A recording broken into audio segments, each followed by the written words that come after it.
X-Men Apocalypse takes place 10 years after the last entry in the series. The year is 1983, and Charles Xavier is tutoring a new generation of gifted children. When viewed as a fresh start, Apocalypse is a lot of fun. It does a great job of introducing several young actors and establishing them within iconic roles like Cyclops, Storm and Jean Grey. But as a continuation of First Class and Days of Future Past, it feels unsatisfying and a bit lightweight. After an ancient being they believe to be the world's first. World's first what? The world's first mutant. Those two movies laid down some great character work, of which the relationship between McAvoy's Professor X and Michael Fassbender's Magneto was at the emotional and intellectual core, but the pair share barely a scene together here. They have a fascinating relationship still, which we've seen evolve over time, but it's put on hold in Apocalypse, and with it some of the drama too. And it's a real shame, as both are still excellent in the roles.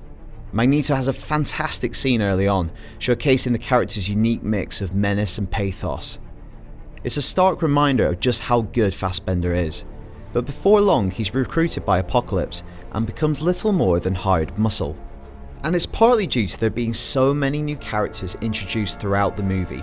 Fortunately, at least the new generation of X-Men are well cast, likeable and share decent chemistry. While I could have spent more time in their company, the movie at least carves out enough time for Cyclops and Jean above the rest. Yet it's Evan Peters as Quicksilver who once again steals the show. His action scene is unquestionably the standout sequence in the movie. It's witty, funny and well, just really cool. Magneto, he's my father. What? Him and my mom, they did. No, I know. Apocalypse, however, functions more like a catalyst, bringing established characters back together and fortifying the next generation, rather than a meaningful antagonist. Oscar Isaac is perfectly fine as the ancient mutant, delivering creepy and ominous speeches, no problem. But for a character initiating the end of the world, he carries surprisingly little menace.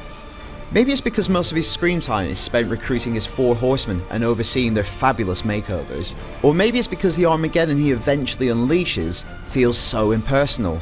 You see capital cities being leveled, but they feel empty, observed from a distance. There's a lot of destruction, but very little tragedy. The last 2 X-Men movies did a fantastic job of embedding their plots within historical events.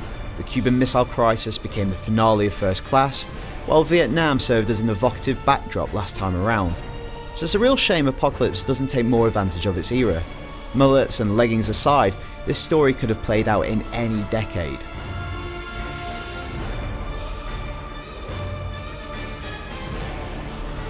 As a conclusion to a trilogy, Apocalypse falls somewhat short. It marginalises key relationships in favour of new ones, and lacks some of the depth and historical flavour of its immediate predecessors.